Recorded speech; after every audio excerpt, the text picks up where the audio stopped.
important information to share with you. We have a number of speakers who are going to share that information. I would ask that you hold your questions until the conclusion of their presentations. I would also ask that you bear with us as we provide you with a lot of detail. There are a couple of purposes to today. When we last talked, we talked about the 3 phases that we would be engaged in. We talked about the first phase, which was search and rescue for the fishing vessel Lily Jean. The Coast Guard did an extraordinary job with that search and rescue effort. It has now concluded. We are now into phases 2 and 3 of this situation. And as the situation develops, it may be that there are additional phases. But we are here today to talk to you about phases 2 and 3. And phases 2 and 3 encompass an incredible multi-agency reconnaissance effort, investigation effort, one the likes of which is rarely seen with regard to collaboration between federal, state, and local governments. And it's one that is very helpful and consoling to us in this very difficult time of loss for our community, which is being felt not only in Gloucester and not only in New England, but throughout this country and beyond. But we are consoled by the effort of everyone who is involved at coming to the aid of this community at this difficult time. One of the most important partners in this effort has been the Commonwealth of Massachusetts. We'll hear more in just a little while about the resources that our state government is providing, which are somewhat unique in this situation and critically important to the task at hand. And those resources would not be available without the commitment of the Healy-Driscoll administration and their partnership with all of us. And so to begin this afternoon, we're going to hear from our governor, Maura Healey, whom we're deeply, deeply grateful to for her support, not only in providing resources, but for providing her heart to this community. Governor? Thank you, Bruce. Well, good afternoon, everyone. I want to thank Leader Bruce Tarr for his consistent and compassionate leadership over the last 3 weeks, 3 very difficult weeks. And I want to thank you, Bruce, for all that you continue to do. You know, Leader Tarr mentioned the partnership, and I've never seen anything like this. And I just want folks to know and have confidence in the excellent coordination between and among state, local, and federal agencies and departments. And I thank each and every one of you here today for that effort. I'm grateful to Captain Frederick and Lieutenant Commander Igo from the Coast Guard for their efforts. We have investigators from NTSB, leaders from NOAA, thank you. To our local leadership, Mayor Lundberg, and all of the City of Gloucester officials, Tony Gross, City Council President, Chris the Harbor Master, a lot of people here deeply personally affected and also professionally at work right now. To the fishing community, Vito Giacalone and the Gloucester Fishing Community Preservation Fund, Al Catone, all you guys, thank you for everything that you've been doing. To J.J. Bartlett of the Fishing Partnership Support Services, an incredibly important partner in all of this. I'm joined today by our Fisheries and Wildlife Commissioner, Tom O'Shea, Deputy Commissioner and former Gloucester Mayor Safatia Romeo-Penkin also has been involved. Colonel John Monahan of the Massachusetts Environmental Police is here. I also appreciate the efforts of Division of Marine Fisheries, Dan McKernan, our director, as well as all the team there at DMF. In particular, I just want to shout out both the Massachusetts Environmental Police, you'll hear from Colonel Monahan, but also the Massachusetts State Police. The Massachusetts State Police has an underwater recovery team, and we're joined by Lieutenant Daniel Popovich and Trooper Rob McAleese, who have done really important and continue to do really important work in this effort. I want to begin by sharing both my condolences and my support for the families affected by this tragedy. I also want to share with them that over the last 3 weeks I've heard so much about their loved ones, who they are as people, how much they were loved, how much they loved the work that they were doing. Obviously, all of them courageous people to take to the seas in conditions like we see throughout the winter. All of them skilled. You know, we heard a lot about the skill and the expertise of these folks. And so to the families of Gus and Paul Jr. and John, Freeman, Sean, Jada, all lost aboard the Lily Jean, my heart goes out to each and every one of you. I also want you to know, as I've said before, that the state of Massachusetts stands with you and will stand behind you in the days, months, and years ahead. This tragedy is not one unfamiliar to the people of Gloucester, sadly. We've seen this through generations. This is a significant loss of life, though, this particular Lily Jean tragedy. And you know, the more we learn about them, the more we come to deeply appreciate what these men and women represent.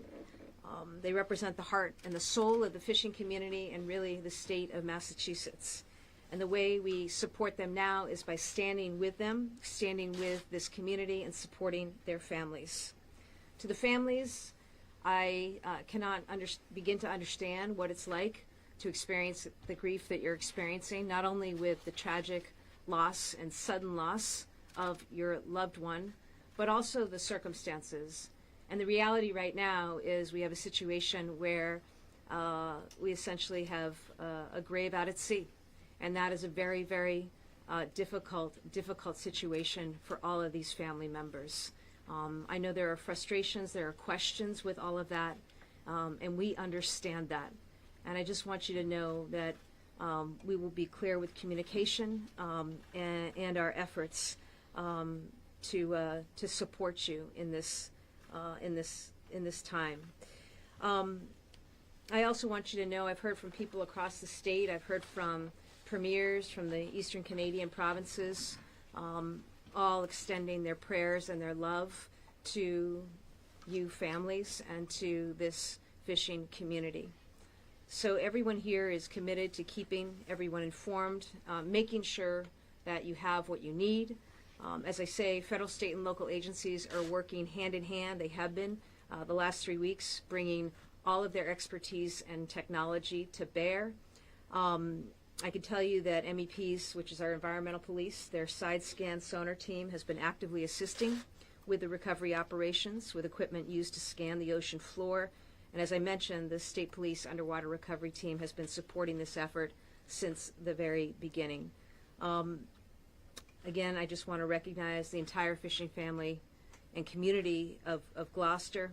I also want to extend gratitude to the grief counselors, to those providing the support services, to clergy, and to community members, many of whom know and have direct personal experience with tragedies like this. I want to thank everybody who's stepped forward to help in these very, very difficult days.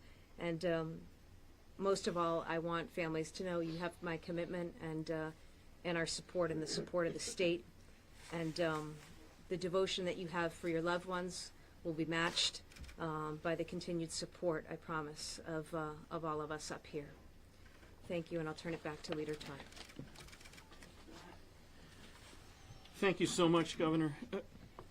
We are going to, in the next phases of this conversation, provide to you information about what is an unprecedented effort to be able to locate the fishing vessel Lily Jean, and to be able to provide families with the kind of information they need to even begin to approach closure.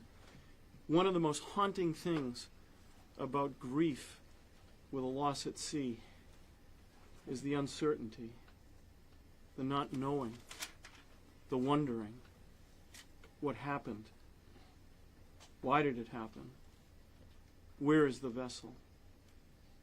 Answering those questions takes an extraordinary amount of effort, and that effort is being provided by the local, state, and federal governments. We're going to get into the details of that so that you can understand the intensity of the effort. But I want to make one point clear right up front, and that is that there are multiple forms of investigation happening right now. They are working in parallel. They are working in a complementary fashion. One will not obstruct or delay the other, and they will all provide us with good information as soon as possibly available. So we are going to hear first from the captain of the Port of Boston and the captain of Sector Boston, who you've seen with us before, and for whom we owe a tremendous, tremendous debt of gratitude for his persistence, his conscientious approach, his leadership. He made very difficult decisions when the search and rescue operation was all we had, and he made sure that it was done right with his team at the United States Coast Guard. He's going to talk to us a little bit about that and the Coast Guard's role as we move forward. Captain Jamie Frederick. Governor. Good afternoon. I'm Captain Jamie Frederick, Commander of Coast Guard Sector Boston and Captain of the Port. On behalf of the entire United States Coast Guard, I want to begin by extending our most heartfelt condolences to the loved ones of the 7 people lost aboard the Lily Jean and to the entire Gloucester community. We stand with you in your grief, and our hearts go out to you in this difficult time. The search for the crew of the Lily Jean was a deeply personal mission for all of us in the Coast Guard. For more than 24 hours, our crew searched over 1,000 square miles with cutters, small boats, and multiple aircraft. Suspending a search is an incredibly difficult decision, and is made with the utmost care, attention to detail, and respect for those affected. Our crews exercised warranted risk, conducted disciplined operations, always with the goal of bringing your loved ones back home to Gloucester. We recognize the sacred trust that you place in us, and we honor that trust with every action that we take. The Coast Guard remains committed to supporting the loved ones of the crew, the fishing fleet, and our partners in the days ahead. Thank you. Thank you, Captain. I want to point out that right next to where we are gathering is United States Coast Guard Station Gloucester, a small boat station with extensive search and rescue capability. And the folks at that station and all of the members of the United States Coast Guard are part of our community and ones that we hold very close to our hearts.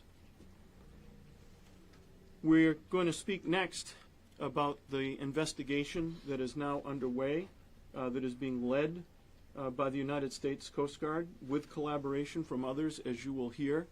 And to do that is Lieutenant Commander Brett Igo, who is leading that investigation. Lieutenant Commander?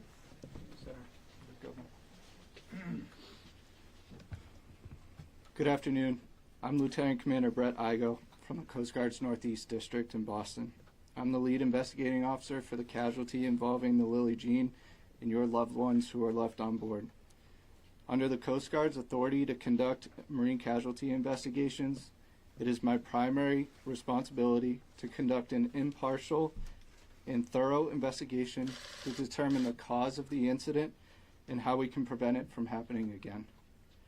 I want to be clear about the purpose of this investigation. Our goal is not to assign blame, but to understand what happened and to identify any measures that can be taken to improve the safety of life and property at sea. This is a formal district-level investigation, a process reserved for incidents of significant regional importance. As the lead federal agency, we'll be working closely and have already been doing so with our state and local partners, as well as the National Transportation and Safety Board and National Oceanographic and Atmospheric Administration. We understand that the families of the crew members and the public, especially in this community, have questions and they want answers. We're committed to being as transparent as possible, but it's important to remember that this is an ongoing investigation and it takes time. We have launched a public-facing website on which we will release information as it becomes available and as appropriate to do so. Please note, a thorough and credible investigation takes time and will be methodical and comprehensive as we ask for the community's patience and work to find answers over the next coming months. Our thoughts are with the families and the crew, and we are dedicated to finding these answers and preventing these casualties from happening again. Thank you. Thank you, Lieutenant Commander Igo. And I want to stress that one of the things that we are committing to today is that we will have a unified communication structure. We will communicate to you together. We will communicate through every available channel, and we will ensure that information is provided in a timely, accurate, and responsible manner moving forward. As part of that effort, family members of the crew of the fishing vessel Lily Jean were briefed this morning with information about everything that is happening. We will continue to keep them briefed and updated, and we will share with you the information that we can with respect to their privacy, respect to the integrity of the investigations that are occurring, and respect to ensuring that everything that is conducted operationally is done in the appropriate way. One of the partners in this effort, again, that from my perspective is somewhat unusual, is the National Oceanic and Atmospheric Administration. Unusual not to the extent that they don't care, because they do. And we lost an observer who was a crew member in this tragedy, but unusual because of their commitment of resources to be able to conduct reconnaissance to find and identify the fishing vessel Lily Jean. And so on behalf of the Northeast Fisheries Science Center, we have the director, John Hare, to speak about NOAA's role in this effort. John? Thank you very much, Senator. Thank you very much. First and foremost, I'm here on behalf of the National Oceanic and Atmospheric Administration to express our deepest sympathies to the families of the 7 lives that were lost on the Lily Jean. I'm also here to express just sincere gratitude to the U.S. Coast Guard and fishing vessels that responded and conducted the search and rescue operations. Third, I want to just shout out my support for the Gloucester community, the fishing community at large, and the fishery observer community, all of whom have stepped forward to support the families and support everyone as we move through this difficult time. As Senator Tarr said, NOAA's role here is not unusual, but NOAA recognized that we had a part to assist in the investigation, and NOAA has formally joined the investigation with the U.S. Coast Guard. As part of joining this investigation, on Monday, February 2nd, the research vessel Gloria Michelle set sail from Woods Hole at 6 p.m., sailed to support the state in its initial efforts off of Gloucester on February 3rd and 4th. Then this past weekend, Friday into Saturday, the NOAA ship Thomas Jefferson also was on site to conduct additional surveying of the bottom around the EPIRB location. And those data are being made available to the Coast Guard to aid in their investigation. And NOAA will remain committed to working with the Coast Guard and everyone involved through this difficult process of working to identify what happened with the Lily Jean and hopefully learn some lessons to prevent future tragedies. Thank you very much. Thank you, John. I want to point out that thanks to the efforts of our partners at NOAA, a tremendous amount of data and information has been gathered that will make a difference in this investigation and finding the answers that we want. That information is being processed. It's being analyzed. I know many of you would like us to share it at this moment, but we cannot. But we will share it when the time and manner are appropriate. But John, thank you. And to have this level of collaboration is really spectacular. Obviously, the state has tremendous capabilities, but without being able to get to the scene, those capabilities would be left by the wayside. Because of NOAA's collaboration, they were not, and they were fully engaged, and we also appreciate the work of the Thomas Jefferson. one of the state agencies that is involved with regard to being able to deploy its capability to identify submersed objects is the Massachusetts Department of Environmental Police. Their commitment has been full and complete, and their partnership has been tremendous. They have very important capability in this respect. And so we're going to ask Colonel John Monahan to be able to speak to the role of the environmental police. And again, I want to remind folks that this is an offshore operation. It's a deep water operation, somewhat outside the norm for the Massachusetts Environmental Police, but that hasn't stopped them for 1 minute in being involved in this operation. Colonel? Thank you, Senator. Thank you, Governor. Colonel John Monahan from Massachusetts Environmental Police. Thank you for being here, and we also extend our condolences to the family who have lost their loved ones. We were contacted about this tragedy. It is out at sea, usually further beyond where we would run our operations, but we work in lockstep with Massachusetts State Police in events like this. We have side scan sonar technology, and so we wanted to do our part to help, and so we're attempting to get out there, but we need smaller seas for us to be able to do that, less than 4 feet, 2 to 4 feet, and sea states have been in the 4 to 8 foot range. And so NOAA, one of our partners here, reached out and said, what do you need? And we said, could you get us a bigger ship? And they were able to do that, and so we were able to get out there with our side scan sonar, check the bottom, and we gathered some data. We've passed that data on to NOAA and people who can analyze that data for further information, which caused them to send a ship up that can do deeper and better analysis. That analysis is being done right now. If we are able to gain a site that seems like it's worth our effort to go out and look at it and find more information, then we have some technology that we'll talk about launching in that area, possibly what's called a ROVE, an underwater vehicle. We'll send down if we can, but we are waiting to get the information back on that to see if that's a viable option for us. So we're just going to stand by. We're kind of at the mercy of the sea right now and awaiting better data so we can make our next move. And we want to thank our partners.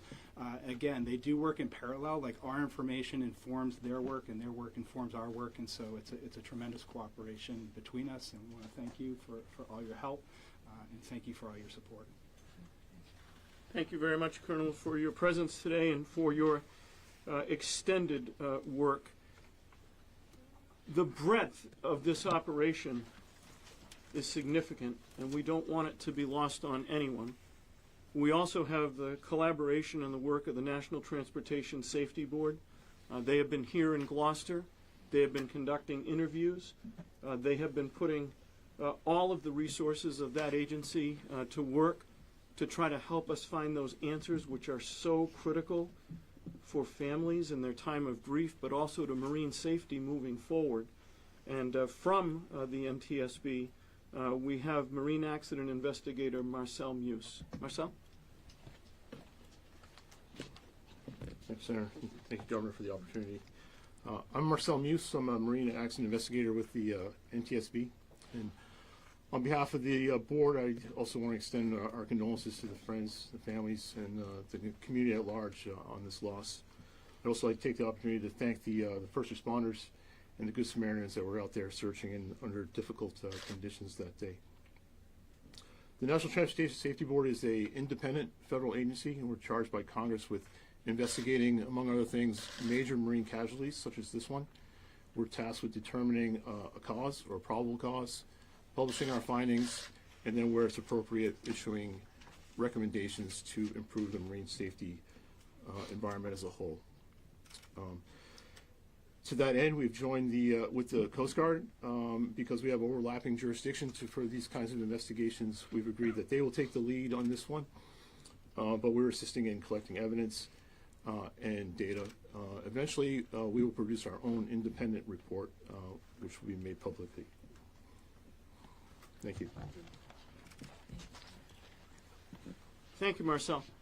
I do want to make a critical point because it bears repeating, and that is the operations that you're hearing about today are operating in parallel So while reconnaissance operations by the Massachusetts State Police, the Massachusetts Environmental Police, with the collaboration of the Coast Guard and with NOAA, those will likely and hopefully reveal valuable information, and those efforts will continue, and that information will be shared with families, most importantly, and the public as that becomes possible. But none of these operations will impede the others. We're all going to move forward as quickly as we possibly can. We've had tremendous support from the city of Gloucester. You can see evidence of that here today. Our council president is here. We have other local officials here. We have members of the Gloucester Police Department. Our Gloucester Harbor Master is here. But leading that effort and directing that effort is our Mayor, Paul Lundberg. Mr. Mayor?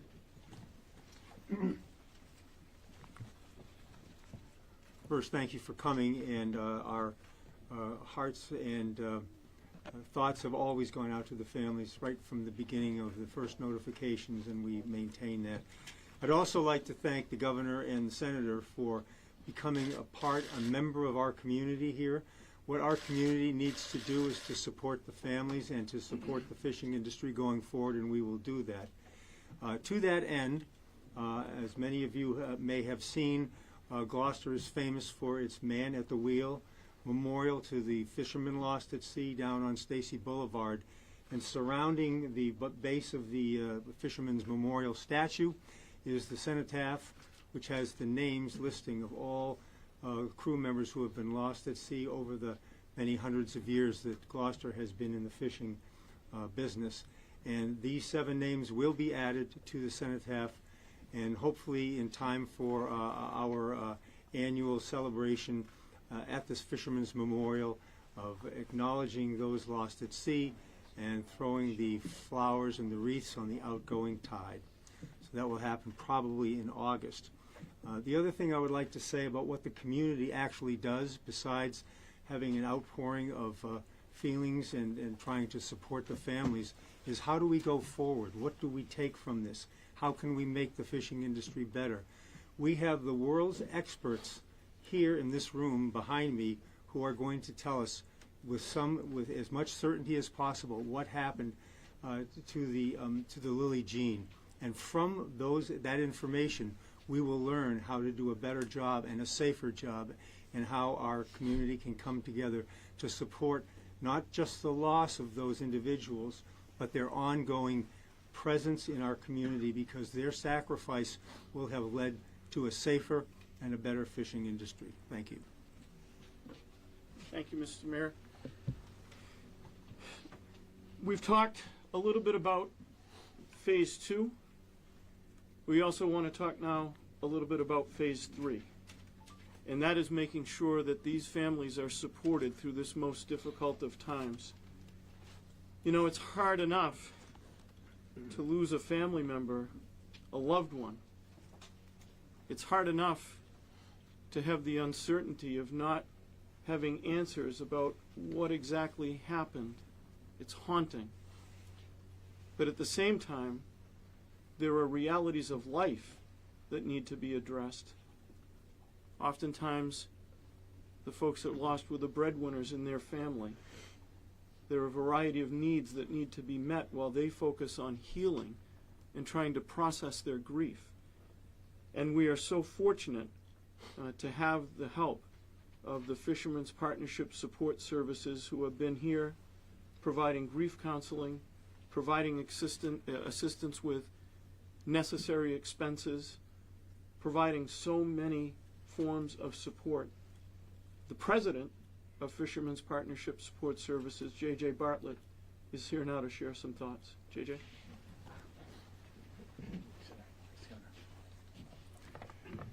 Hi, I'm J.J. Bartlett. I'm here with Fishing Partnership Support Services, and we're a nonprofit company that provides programs and services to improve the health, safety, and economic security of commercial fishermen and their families. We have navigators, they're community health workers who are from fishing families themselves, and they're highly trained to bring services to fishermen and to the families, including the families who had loved ones on the Lily Jean. As Senator Tarr said, we help families with emergency financial assistance for food, for housing, trauma and grief support. We have Riverside here. We have our navigators with the families right now, and Riverside is with the families as well. We help with health insurance enrollment, helping the families obtain health care services.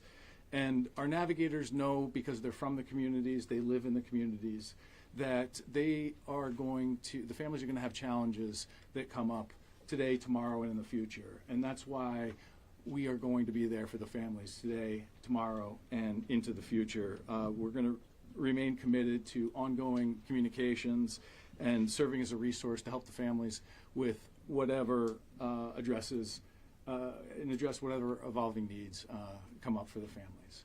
So our phones are always on, our doors are always open. Thank you. Thank you, JJ. And we want to remind folks that if you have a need, if you have been affected by this tragedy, please reach out to the Fishing Partnership Support Services. They will be there to help. They have familiarity with these kinds of tragedies, the fishing life and what it entails, and they will be there to support you. And we also encourage you to support them with your donations, because they do depend in part on fundraising, and I won't be shy at this microphone in asking people to provide it. So one of the folks that is important here with regard to the management of grief counseling and other efforts is Kimberly Martin, the Executive Director. And Kimberly, I'm going to ask you to come up to the podium for just a minute. I know you're working your way up from the back of the crowd, where you usually are standing by ready to help somebody, but right now we need to hear from you. Thank you all. Riverside Community Cares Trauma Center has been here from day one supporting the families. We've been providing one-to-one counseling for grief.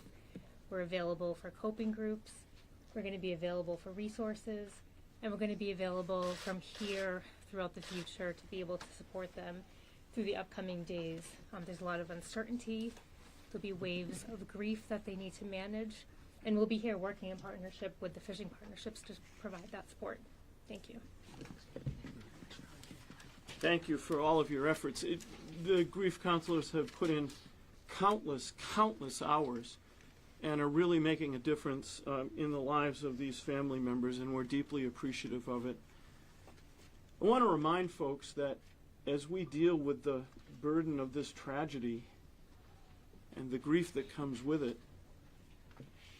the people in our fishing fleet still are going out to sea every day. They're going out risking their lives to support their families. They're going out to bring food back to the tables of people in the United States of America. They're out there right now. They'll be out there tomorrow, and they'll be out there the day after that. And before I introduce the next person who's going to speak, I would just ask you, please do your best to consume some local fish. It's really important to us. And when you do, say a prayer for the person who got it to your plate. They're out there giving it their all. In some cases, their very lives. I want to introduce next Al Catone, the Executive Director of the Gloucester Fisheries Commission, who's going to speak to us briefly about what this effort means and how important it is to find answers for the people that have to go to sea every day and still are going to sea, and what it means to have the support of this community. Al? Good afternoon, everyone. First of all, I'd like to thank all the love and support we've gotten from fishermen and supporters of the fishing industry up and down the coast. It means everything to us, and we appreciate you. And I also like to thank everyone involved in the investigation, all the agencies. I know you're doing your best to find out what happened, and you're not going to spare any resource to do that. And from the fishing industry, we really support that, and we're behind you 100%. And as the information starts coming out, I want everyone to realize that these wounds are still fresh with the families, and they need our love and support right now. And every time a new piece of information comes out, I'm sure they'll be reliving it all over again. So just keep that in your minds, keep that in your thoughts and prayers as we are here. And we just want the families to know again that the fishing industry and the city of Gloucester is behind them 100% and will be with them every step of the way during this investigation. Thank you. Thank you, Al. For these families, the economic hardship of this loss is very real. It's happening now, it'll be happening tomorrow, and it'll be happening in the days and months and years ahead. In order to support them with those very significant economic realities, we've been able to stand up a fund called the Fishing Vessel Lily Jean Fund. Its website is fishingvessellillyjeanfund.org. We'll share more information with you about that. And we'd ask you, if you want to support the families and help them directly with financial assistance, that you engage that vehicle. The response to it thus far has been overwhelming, and it signifies the love and respect that people all across this country and Canada and beyond have for the men and women of our fishing fleet. The administrator of that fund is the Gloucester Community Fishing Preservation Fund. Its executive director is Vito Gigoloni, and he's going to share a few words with us today about this important element of phase 3 of this effort. Vito? Thank you, Senator. I want to start off by saying this experience, Gloucester had a devastating loss on January 30th. The tears, the grieving for those of us that didn't know what to do to make it any better. We lost friends, acquaintances. We also lost people that were fishing on that Gloucester vessel that are from out of town, even out of state, even there for a different purpose as a federal observer. And instantly, everybody, fathers, grandfathers, brothers, mothers, fathers, related to that young girl, Jada, all the way to the Captain Gus, and all of those in between. And so I'm just blown away. Governor Healy's been here several times on this and spent almost a whole day with this. You could feel her compassion and her concern for what was going on in this community, and her, extending her condolences. To have Noah, John Hare, and have NTSB, it's the Coast Guard always out there for us, the first call that we make, and the environmental police from Massachusetts, to all be working together. I think it's unprecedented. And we started this fund, and instantly from everyone, it's going to be seven ways. There's no, everybody on that boat was a Gloucester fisherman. We're a 501c3. We offered to use our organization as a pass-through for these funds. Bruce, thank God, gave you the website and the way to get to it. These people, what we had said earlier today, talking to the families, is the grief of losing someone isn't much we can do about, but the financial implications of losing a head of household, losing a single son, losing a single daughter, those are instant hits. That's the least that we can do. So we hope people seeing this, and Al did a great job of extending our appreciation to all of our regional brothers and sisters who have reached out to us continuously. It's been comforting on that side, and I hope that the families can feel that love as well as they wait. So thank you very much. Thank you, Vito. In just a minute, I'm going to open up for your questions, but I'm also going to ask you to bear with us, because when we've answered those questions, we are going to have something read by a family member of two of the crew that were lost. And I'm going to ask you to bear with him and give him the attention that his heartfelt reading deserves at the conclusion of this program. But for right now, we'll open it up to questions, and we'll do the best we can to answer them, knowing that these are investigations and efforts that are in process. We don't have all of the information at this time.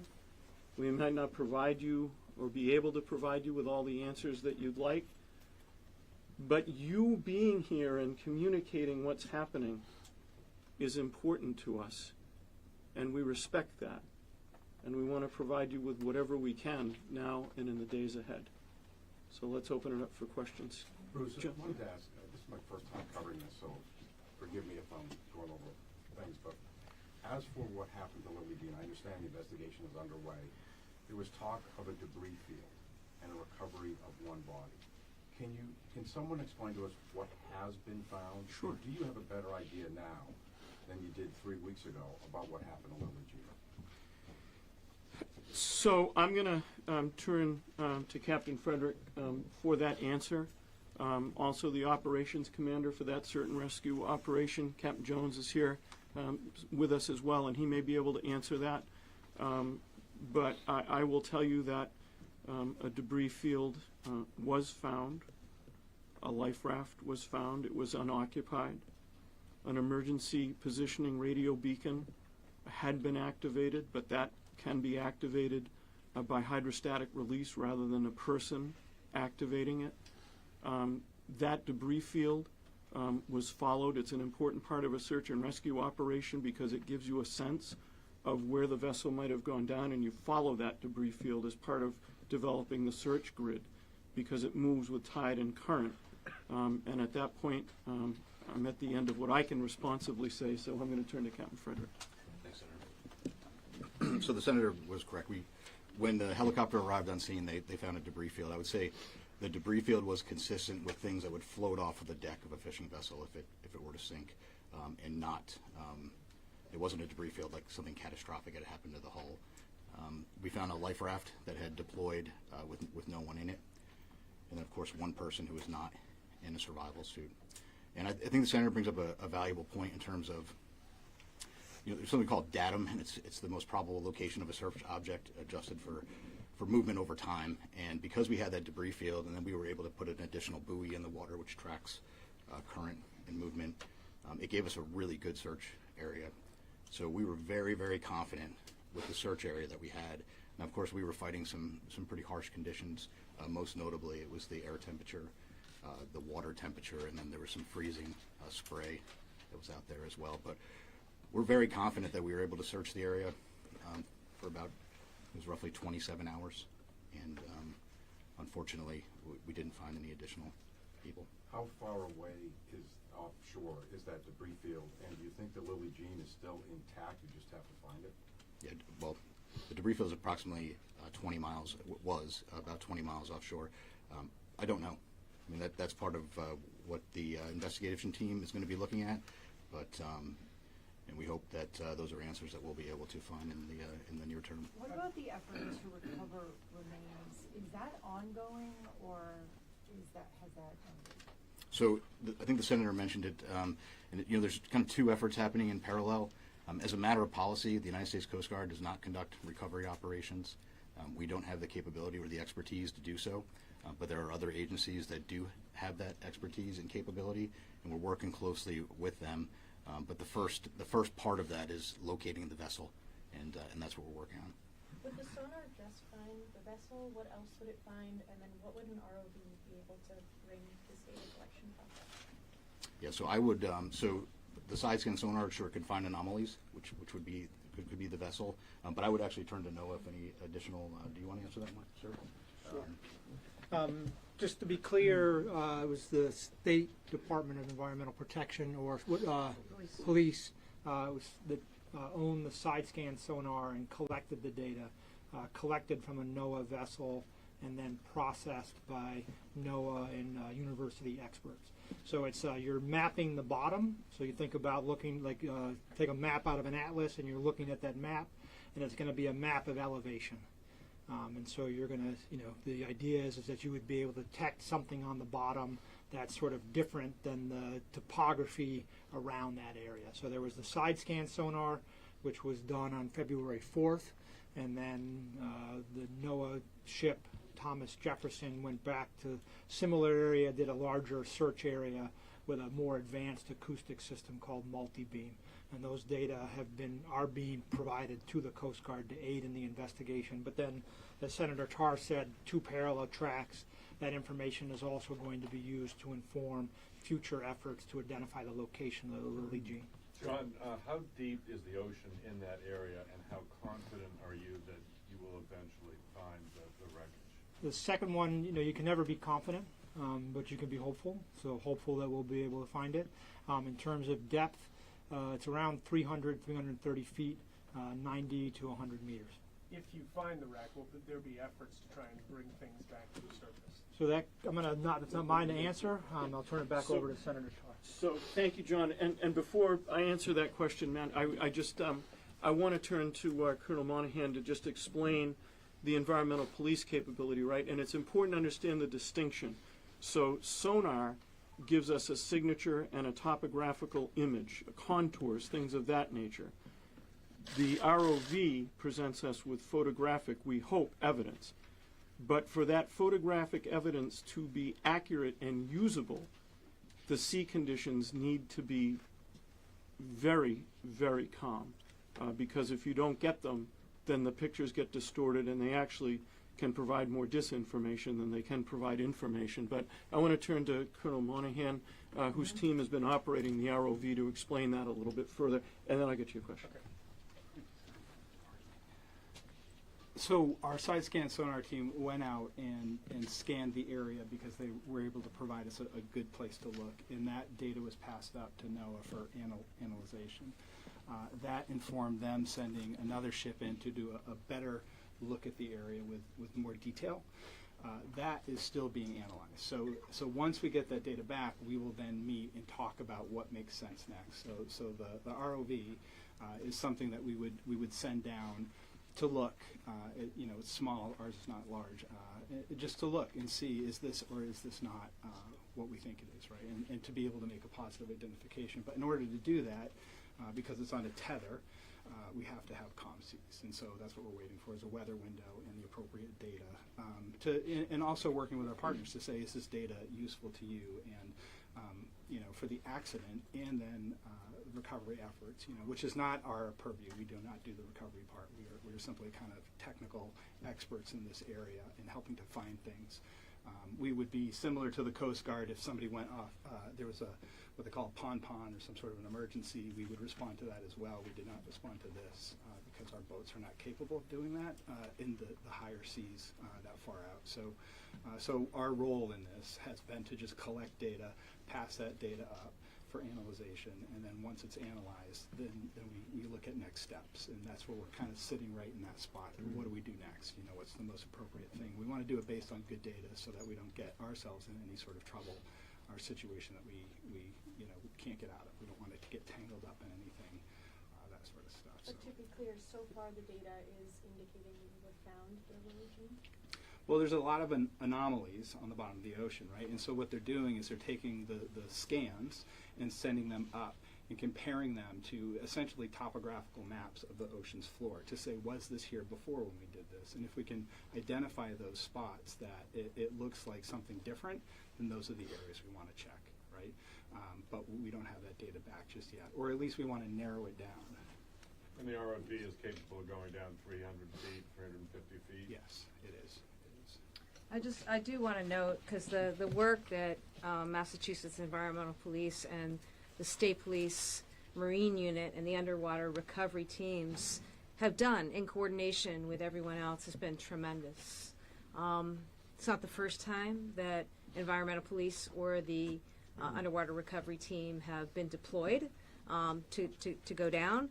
It is at a depth, though, that they haven't operated at before, okay? They've been involved in other recovery efforts when other vessels have gone down, but I do want to note, in addition to this being a particularly challenging time due to weather and what that prevents in terms of further engagement and activity, it also is at a depth that our team has performed heroically at, but, this is this is uncharted territory in terms of depth.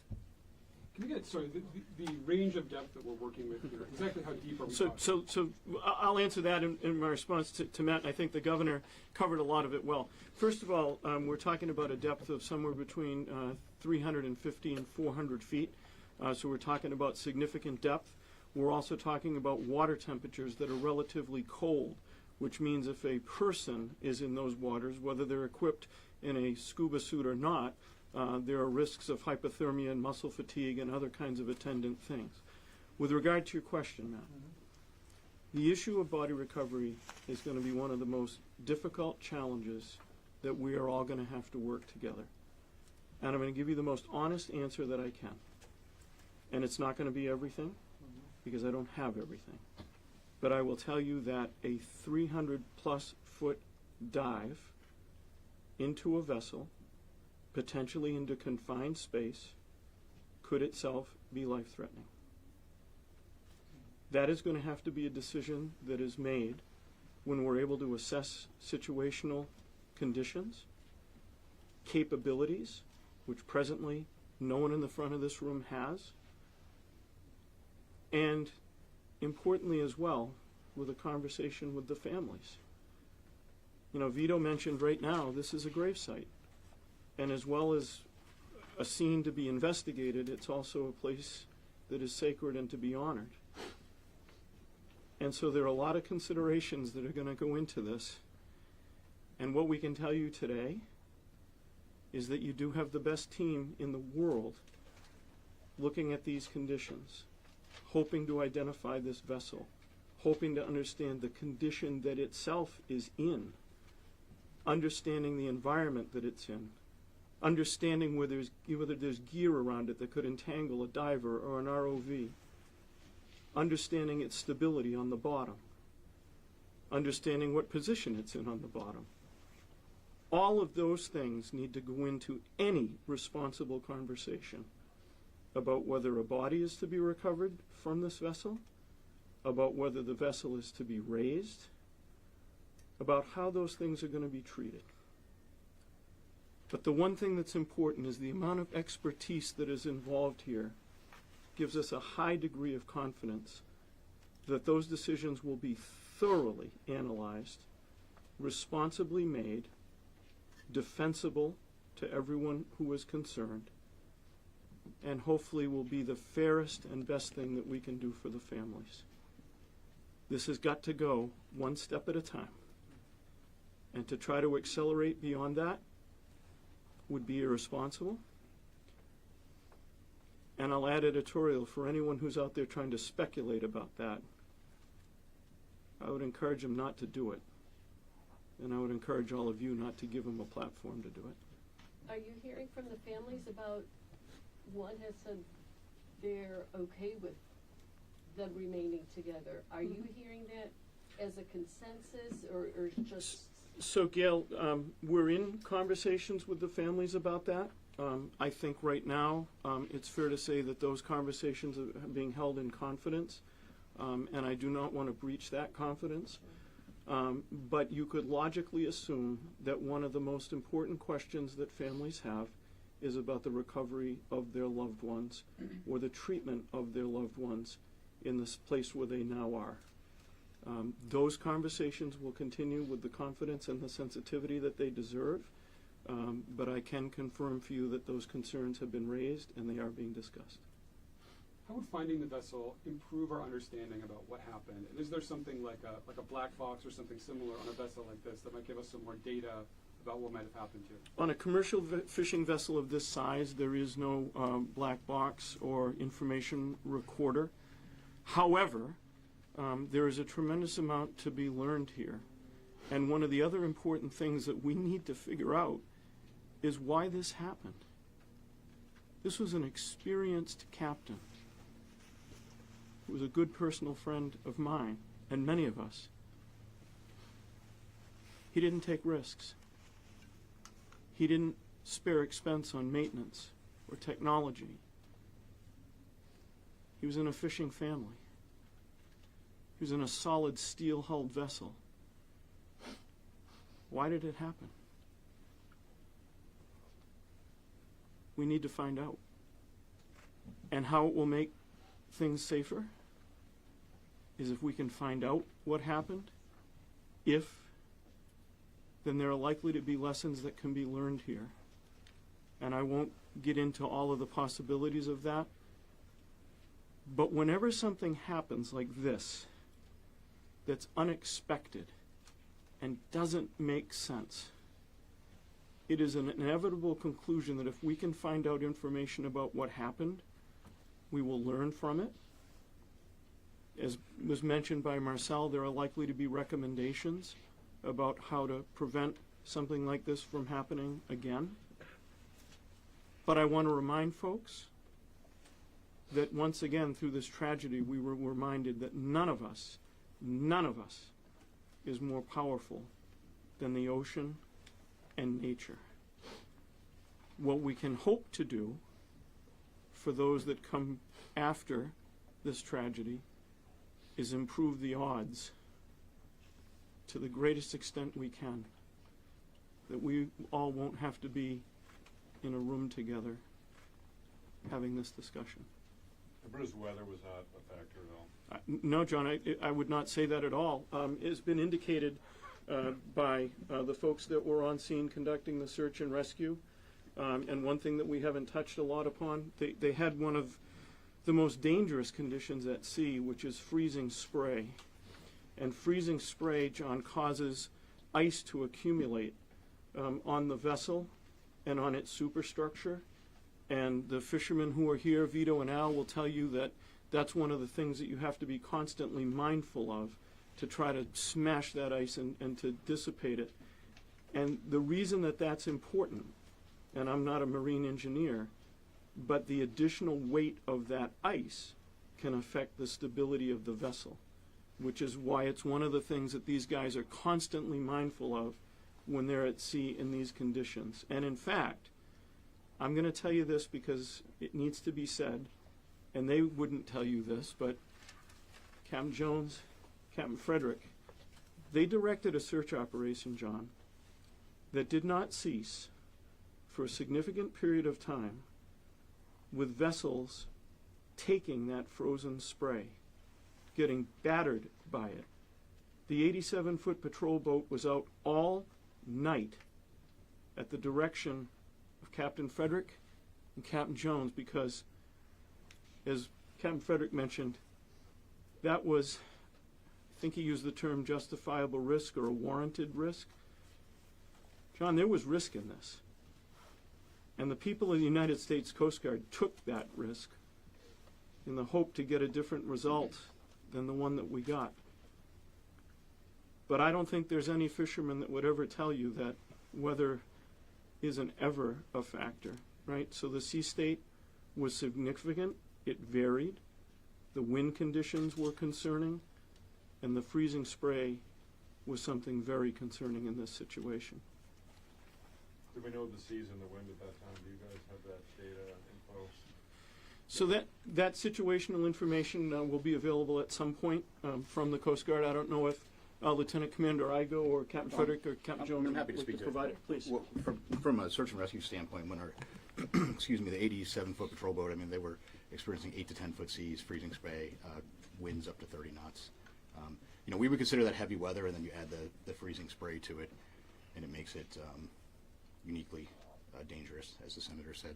That 87 crew also, not only were they experiencing icing, but they had an issue with one of their forward hatches was not sealing properly. They were taking on water. The bilge pump was not keeping up for a little bit. They worked through that. They were able to manage that risk and push through and search throughout the night.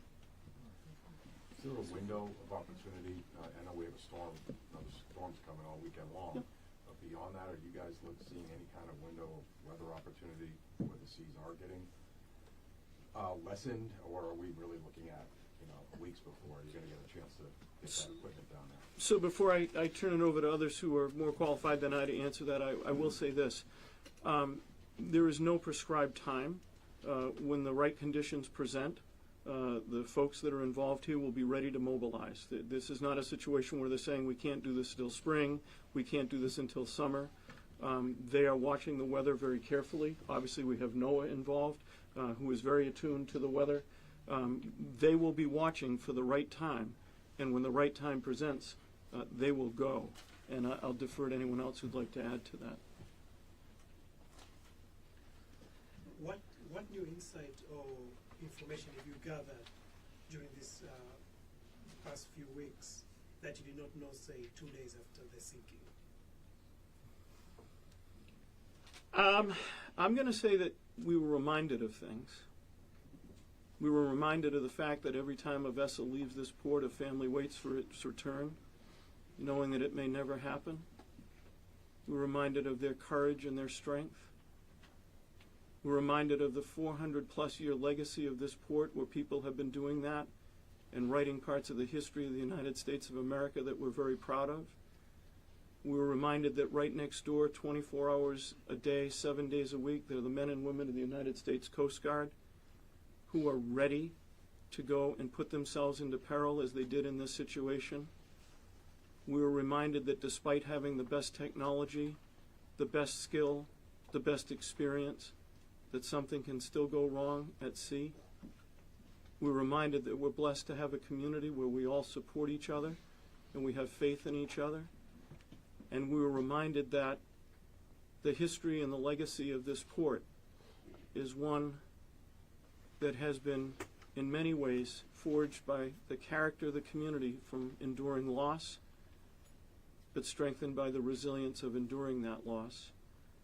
And we were reminded that despite this terrible tragedy, we will continue to rise to the occasion, we'll continue to draw on that strength, and we'll continue to show the world what it means to be part of the Gloucester fishing community.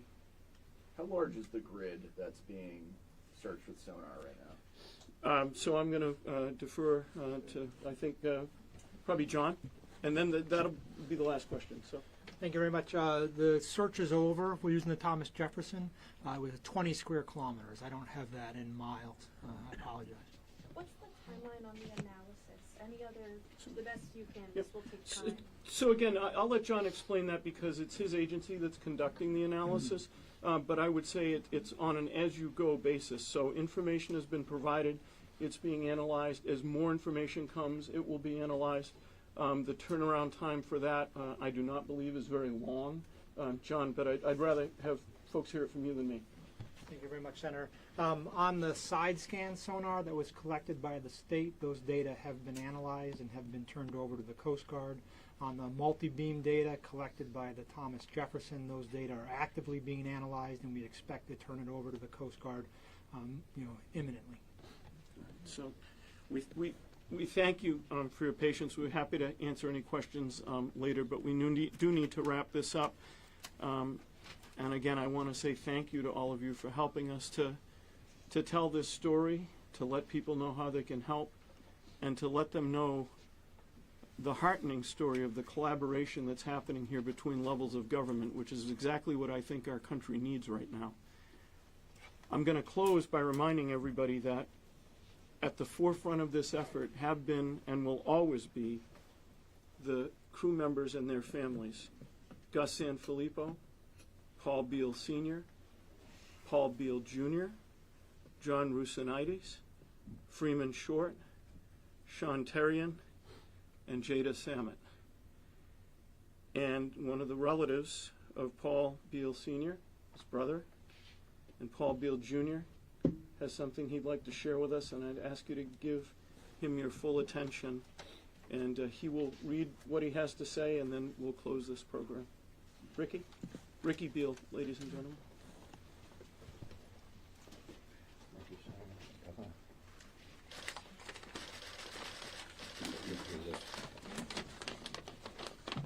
First, I would like to express my gratitude to the Coast Guard and all the first responders and support groups for their efforts. Their dedication is unwavering. Bless you all. I would like also to thank the community for your support has been overwhelming. Thank you also. But I also like to condemn the baseless and in some cases evil speculation on social media. The facts are that this has been a terrible tragedy. We have lost a highly experienced and respected captain, a man ready to retire, and his son whom he was going to pass the family torch to. 3 young men aspiring to join a fraternity of men, generations in the making, and a young lady just beginning her journey through life. As of now, hopefully in the future, the investigation will give us some light on what happened. But as of now, only God knows what happened that fateful morning. Let us pray and cherish our memories of these 7 lost souls. Thank you. Thank you, Richard.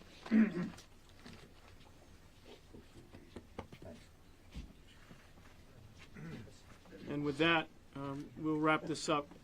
We will provide you more information as it becomes available, and we thank you for being here this afternoon with us. Thank you very much.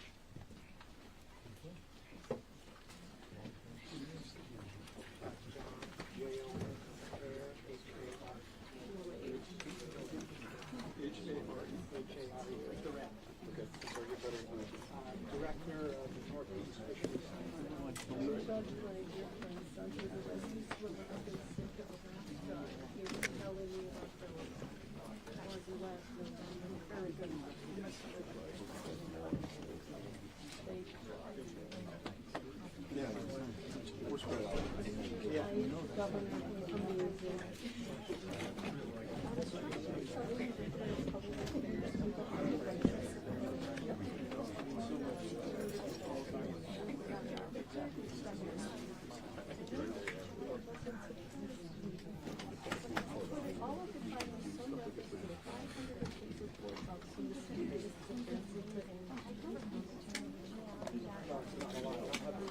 I rescheduled for 2 o'clock meeting with Bill with us. He said 15 minutes. That wouldn't have worked out so good. No. So, did you have a word with Teal this afternoon? I did. I saw you talking several times. You apologized? Oh my gosh, it was head over heels of apologizing. Very good. She said, you were on my list and I ran out of time. I was calling people and then she ran out of time. She had to give her deadline. She could have called her first. How can't she talk about it? For another day.